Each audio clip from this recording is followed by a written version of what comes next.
This is Photographing the West podcast, the podcast for people who love to explore the western highways and byways while photographing the landscape and wildlife. And now here's your host, Kirby Flanagan. Hello, and welcome to episode number 57 of the Photographing the West podcast, sponsored by Photo Tees. Photo Tees brings you my wildlife and nature photography in wearable form using my beautiful and unique designs. See them on my website at www.flanaganphotos.com. Today I have with me Breanna Owens, who has the unique perspective of being a rancher and a wolf ecologist.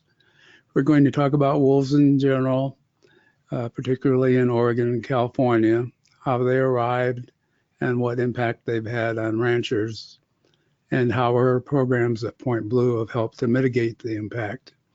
Welcome, Breanna. Hi, thank you for having me. I'm excited to be here and discuss this topic. Thanks for being on. I appreciate it. So tell everybody about yourself as a rancher and a wolf ecologist. Sure. Well, as a rancher, I have been ranching pretty much all my life. I grew up in the industry on a cow-calf ranch in Northern California. Been ranching on my own for about 10 years. I raise both cattle and sheep, still in the northern Sacramento Valley, between kind of Chico and Red Bluff area. And I operate on private lease ground as well as federal lease land, and then a little bit of my own private ground. In terms of the ecology side of things, my background is in rangeland ecology or range science.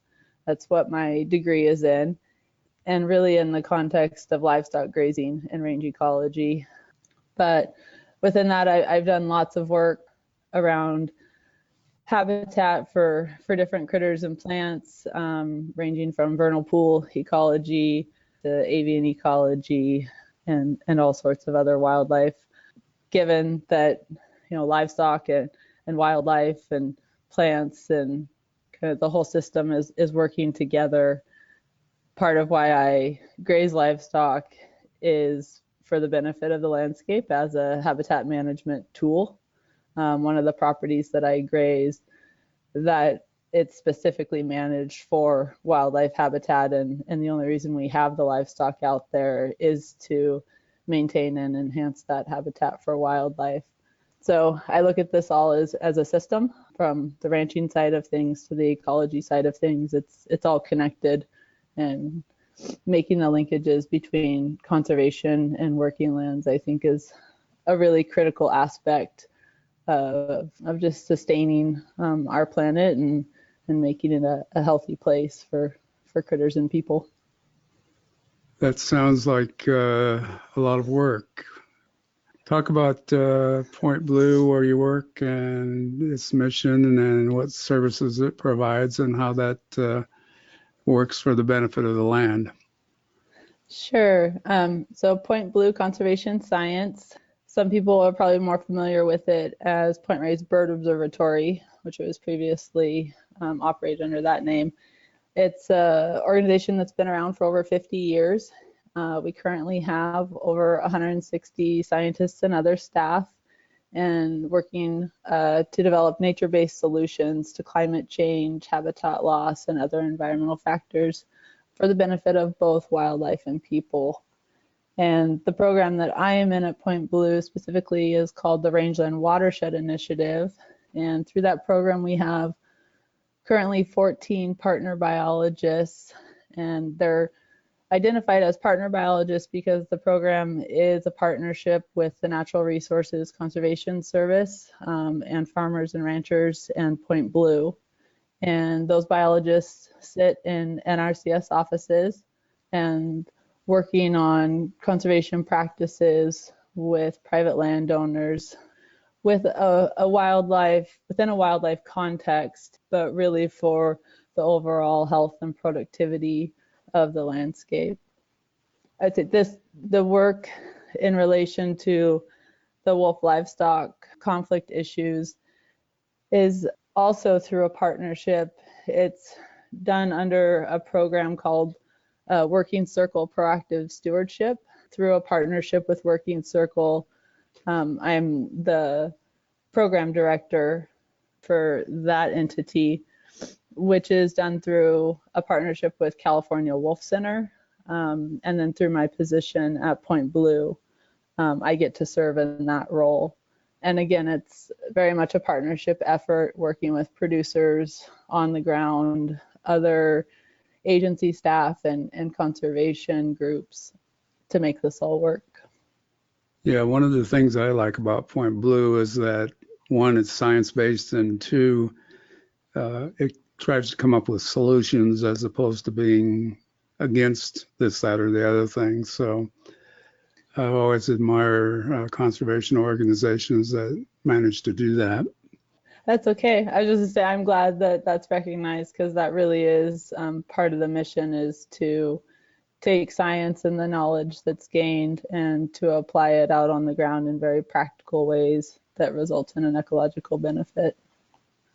So talk about your perspective as both a rancher and a wolf ecologist. That's obviously a different one than either the rancher or the wolf ecologist. So how did you get started in that, and what have you learned along the way?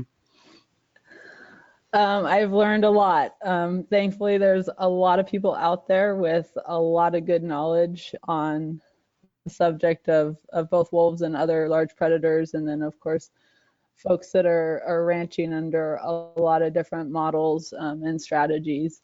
And so thankfully, through my background and upbringing and then just my education, I've had opportunity to be exposed to a lot of different people, a lot of different perspectives.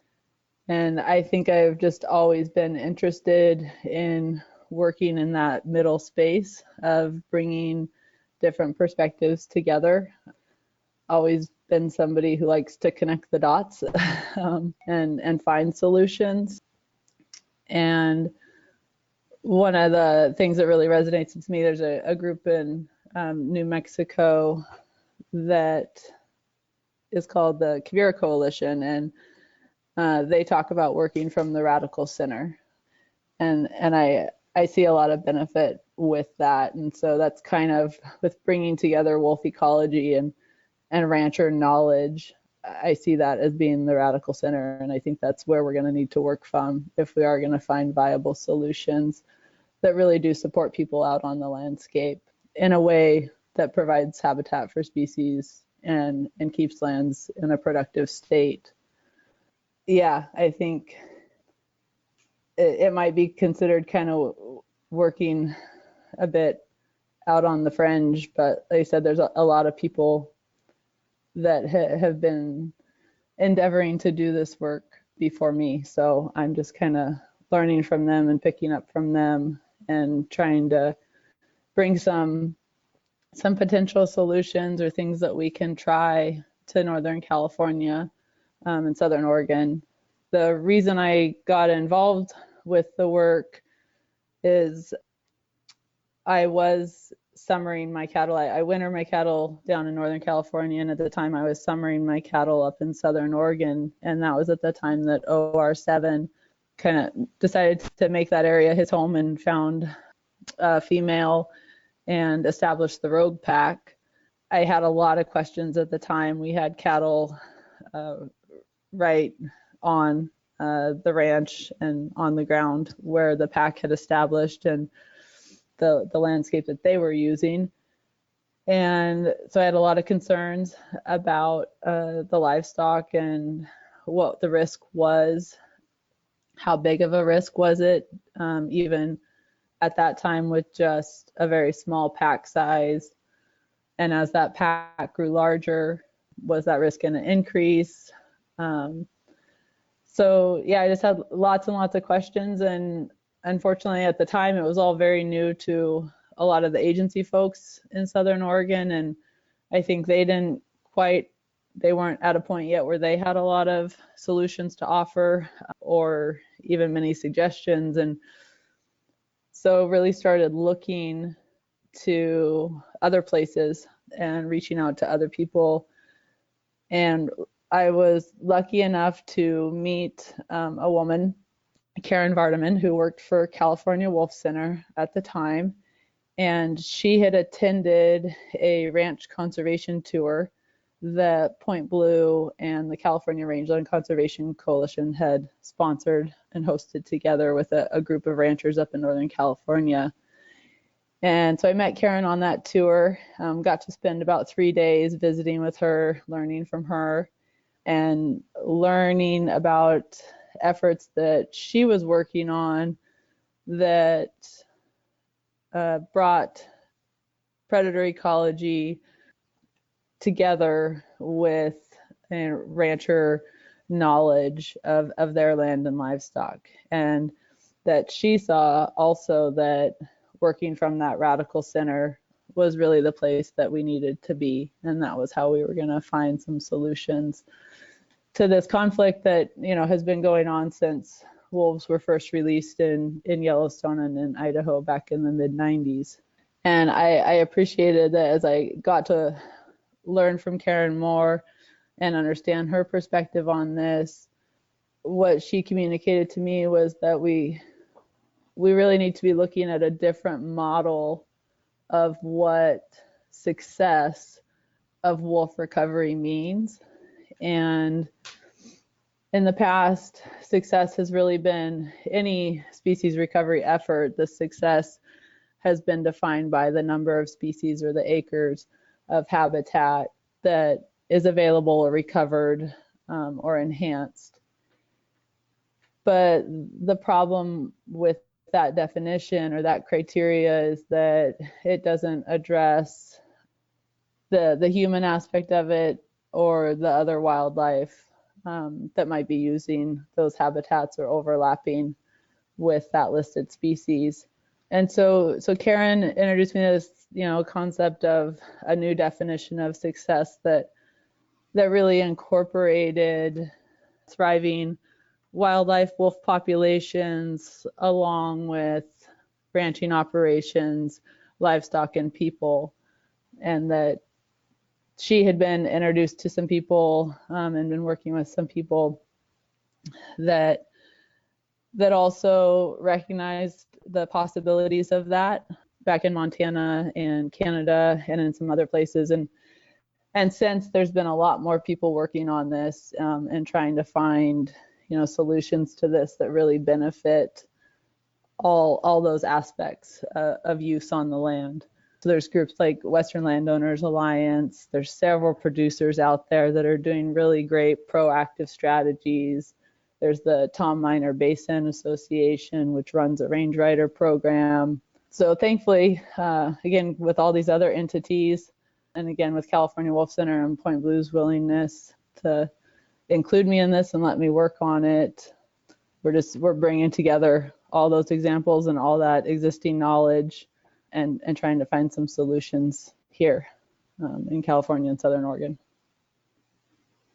That also sounds like a lot of work, I'll have to say. I admire you for taking that on. A lot of people are probably unaware of the presence of wolf packs in Oregon and wolves in California. As I remember, it started with OR7 that you mentioned. So talk about the history of that and how all that happened and bring us up to the present day. Currently, there is the Rogue Pack in Southern Oregon, and then there's the Lassen Pack in Northern California. There was, for about a year and a half, the Shasta Pack up in Siskiyou County. They have since either dispersed or the individuals have been lost. There's not real clear evidence or determination hasn't been made on what exactly happened to that pack. So right now and there also have been several dispersers from mostly coming out of Northeast Oregon that have traveled down to Southern Oregon and Northern California. But currently where most of our work is focused is with those resident packs, the rogue pack and the Lassen pack. We do work with producers and some folks from the various counties where disperser wolves have shown up, but to a lesser extent, just because the risk associated with those dispersers is obviously not as high as an established pack that's using an established home range or territory. I believe it was 2015 when the rogue pack established, and they have had pups every year since. There's not a precise count on the number of members in that pack. Based on just communication with the folks up there on the ground, it sounds like it could range anywhere from 10 to 15 in a given year. And then the Lassen pack, they have now had 2 years of pups. If they're successful with breeding this year, it'll be their third set of pups. And the first year, I believe there was 4 born, 3 survived till the following December. This past year, they indicated they thought there was 5 born, and the last I heard they were able to identify 4 of the pups from this past season. There's also been some individuals, kind of unidentified individuals, adult wolves hanging around in the vicinity of the Lassen pack, and it's not clear at this point where they've come from. That's kind of our current status. Okay, and talk a little bit about OR7 and what role he played in getting all this started. Yeah. I think he got a lot of people to pay attention, that's for sure, and got a lot of people excited and also made a lot of people nervous. But really, with his travel through California and then with establishing in Southern Oregon, that really spurred on some conversation and an effort by the agencies and conservation folks and the industry to start having conversation. And so that initiated the development of the California Wolf Plan, which was developed through conversations through a stakeholder working group, which included wolf activists or conservation groups, industry, hunting groups, and then again, agency staff. So that's under that California Wolf Management Plan is currently how the state, California Department of Fish and Wildlife, is operating in relation to wolf management. But I think with the travels of OR7, I do think that made people realize just what the potential is to have wolves here in California and Southern Oregon. And obviously it was, very quickly after that the additional wolves did start coming into the state. My understanding of that is that once a wolf does disperse to a new territory, it's very likely that additional wolves will come behind that wolf. I've even been told that scent trails can last up to 5-10 years and beyond, and that's been shown to be true, or that there might be other wolves that have been coming through within those time frames that are uncollared that we're just not aware of. But the paths that the collared wolves take in California very closely follow the paths taken by previously collared wolves that have traveled through.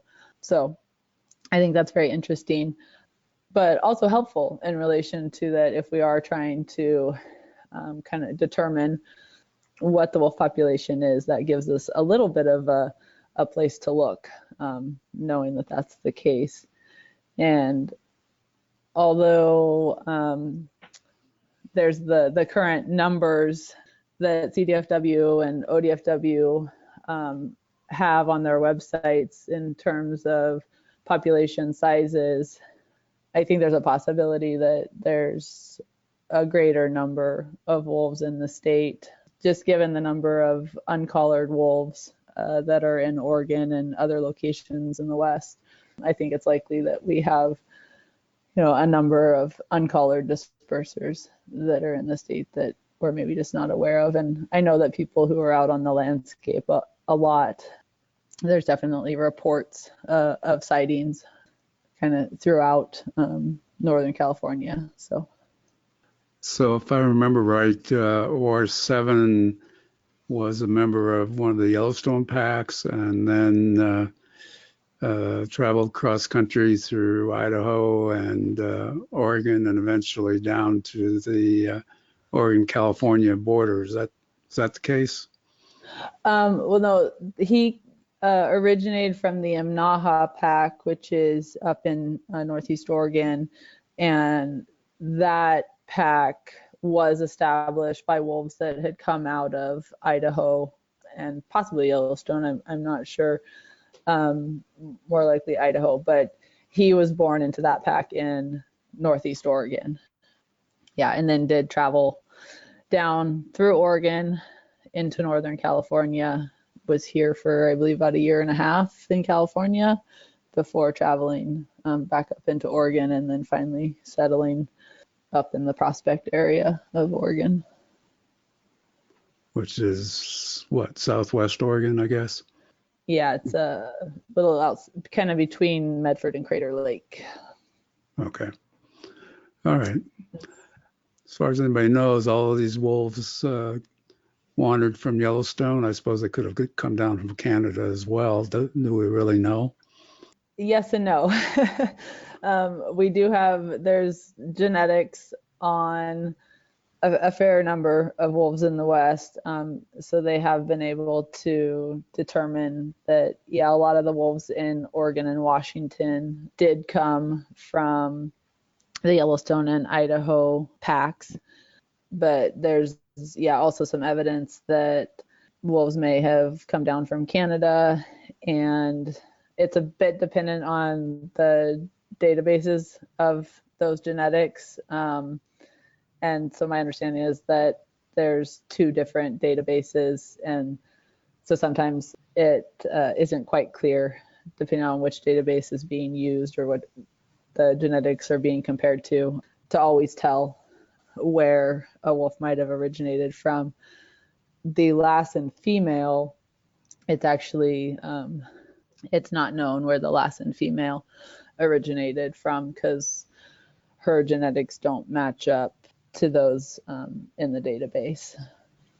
Knowing a little bit about wolves, I got to imagine that counting wolves is rather difficult even from the air, as they tend to be rather shy and secretive in most cases. Yeah, that's definitely what I've been told.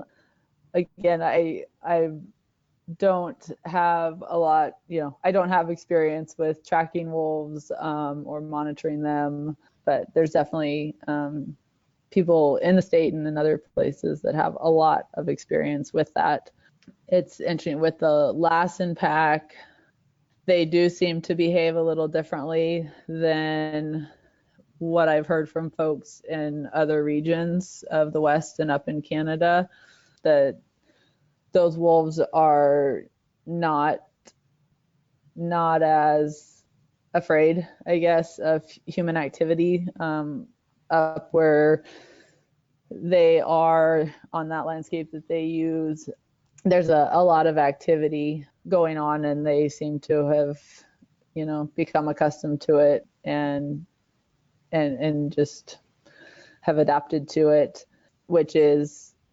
that's good and bad, I guess, in terms of that they, as a wolf pack, are thriving under those conditions, which there was kind of uncertainty of how wolves would do in California because of kind of high use of a lot of our landscapes and areas up in forested areas by people and just human activity. But it's also, on the other side, it's not good because one of the kind of deterrence methods that other folks use in other places is human presence. And so if human presence isn't a deterrent to them, then we do have a possibility of livestock being more vulnerable because we don't have that as an effective tool.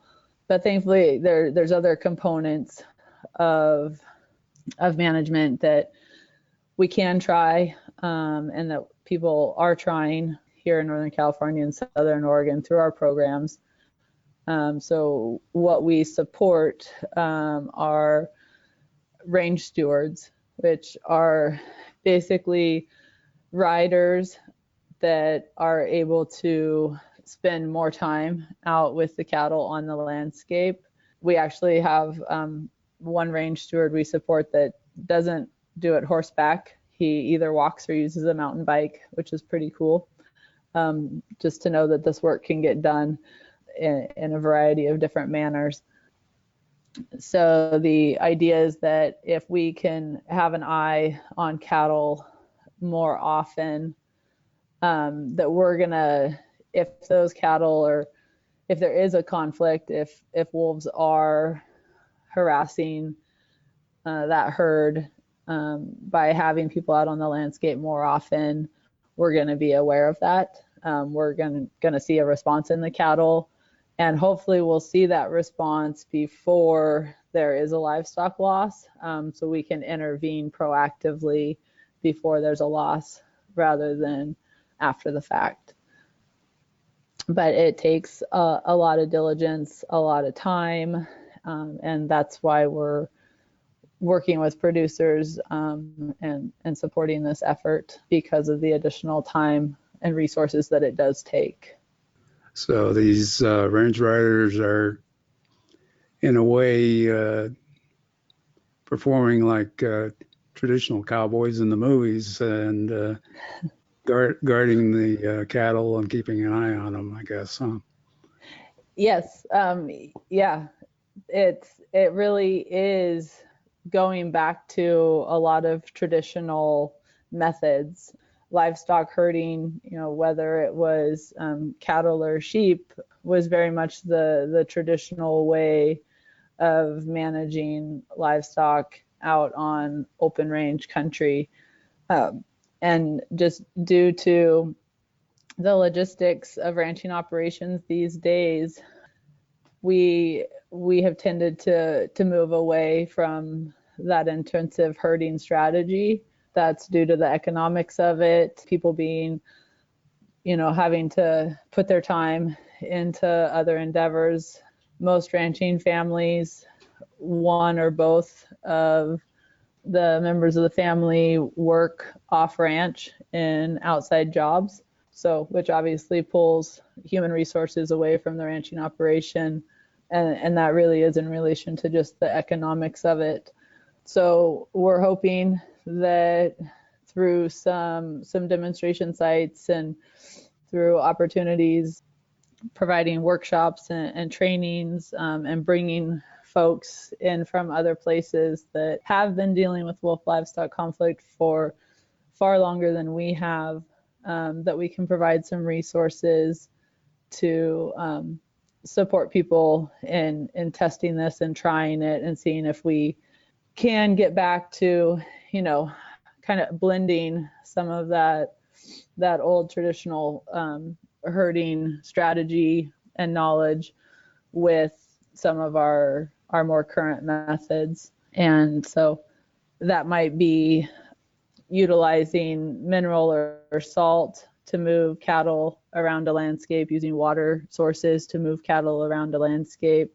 My understanding from talking with the wolf experts is that wolves are very risk averse, and that unlike other predators, they will test prey or test a herd before they do make an attack.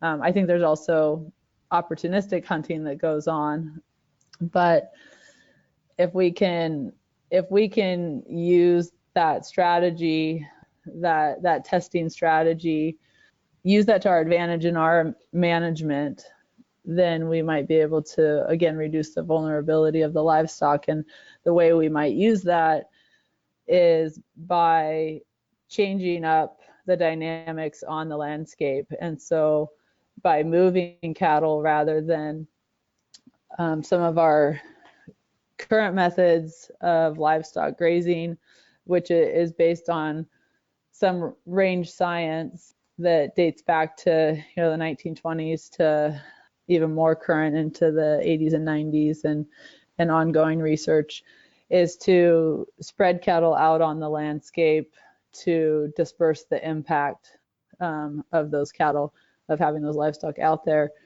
But really what we're finding is that by bringing those cattle together in tighter bunches and being able to rotate them across the landscape provides necessary and needed impact. But then it also, as we move those cattle along, it allows for rest and recovery of those plants. And so we can end up with more productive, more robust landscapes over time by employing some of these rotational grazing strategies. And how that works in relation to wolves is that it changes up the dynamics of the landscape and what wolves are seeing. And so as that herd is moved, they're kind of having to constantly retest. And so again, other than the opportunistic times that they might be able to take livestock, will hopefully reduce the other times that they might try and use livestock as a prey base rather than some of their natural prey base. But one of the other problems we do have in California, there is evidence of, just based on numbers from CDFW, but also a lot of anecdotal information, that we do have highly depleted deer herds, and we obviously have a very small elk herd in the state, in the region where we do have wolves. So there is concern about that with a very limited native prey population, how that might play out in California.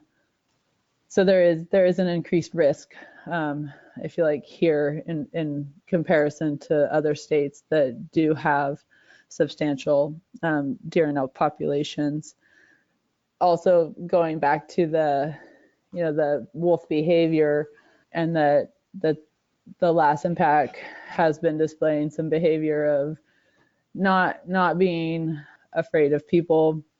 That also, again, just increases the risk and the vulnerability.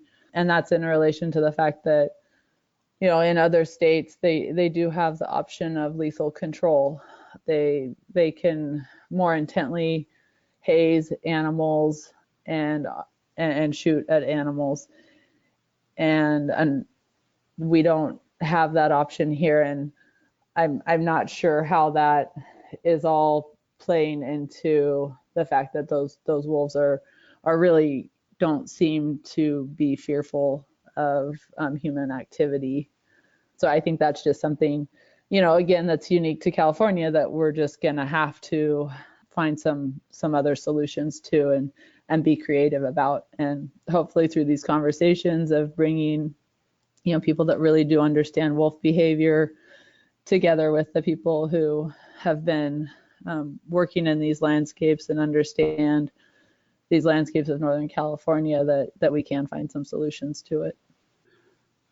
As I understand it from our previous discussions, part of what you're trying to accomplish with the herding is to kind of reestablish a herd mentality amongst the cattle, much like bison have, where they'll group together and protect one another and protect their calves. And that's not something cattle are used to doing these days because of the way they've been managed, I guess.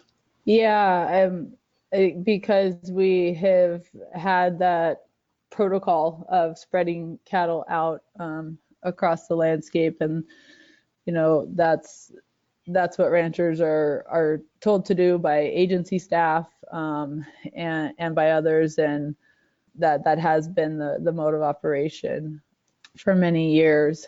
And so yeah, we have in some herds, and we've lost a little bit of that herd mentality, which is very instinctual to livestock, to cattle, and to sheep. You definitely still see it in sheep, and maybe it's because they are more prone to a greater number of predators, and so they've just maintained that to a greater degree than cattle have with the current predators or the predators that we've had on the landscape in the more recent past. But that is a case looking at those predator-prey dynamics and we can certainly retrain those cattle to build that herd instinct back into them. And there is evidence out of, again, places Montana, Idaho, Canada, where producers have been working towards that they have seen instances where cattle will, group up, and even to the point of they'll chase wolves, kind of similar to how you would see a buffalo put their head down. Of course, it is you don't want cattle that will chase them too far and move too far away from the bunch, because that obviously, if they step away from that herd, then that's part of, right, the predator strategy is to pull that animal away to then make them vulnerable, to have them selected out from the herd as an individual. But one of, what is observed in elk is that they will flee with wolves, and that's what makes them vulnerable then, because wolves are then easily able to split off an animal from a fleeing herd, pull one off, and then be able to take it down. And so the idea is, if we can build into the cow herd some resiliency to pressure from a source, such as wolves or other predators, then we can reduce that vulnerability. There's been talk of delisting the gray wolf at the federal level. What impact will that have on the wolves and ranchers in your programs, do you think, for better or for worse? I'm really not sure ultimately how that will impact it.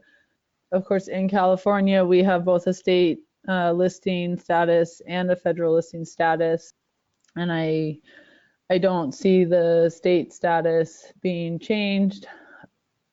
But I also have hopes that with a delisting, well, for one, with just a federal delisting, that might reduce some of the ambiguity that currently exists between the state and federal agencies and what producers are allowed to do if they come across a wolf in their livestock.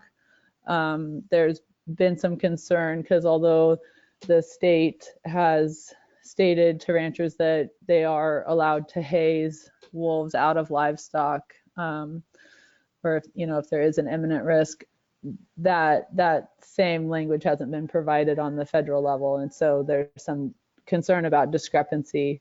So if there is just one agency involved at that level with a listed status, that might be helpful.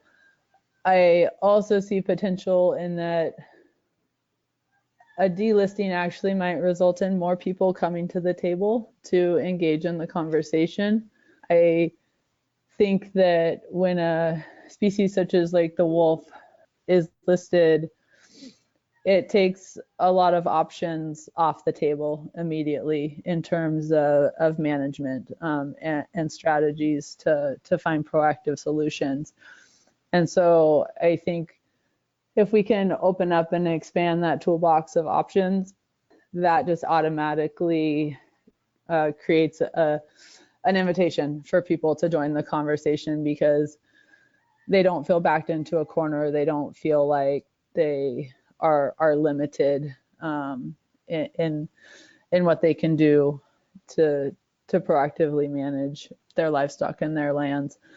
So I'm hopeful that either way that it goes, that we'll just be able to continue to bring people into the conversation.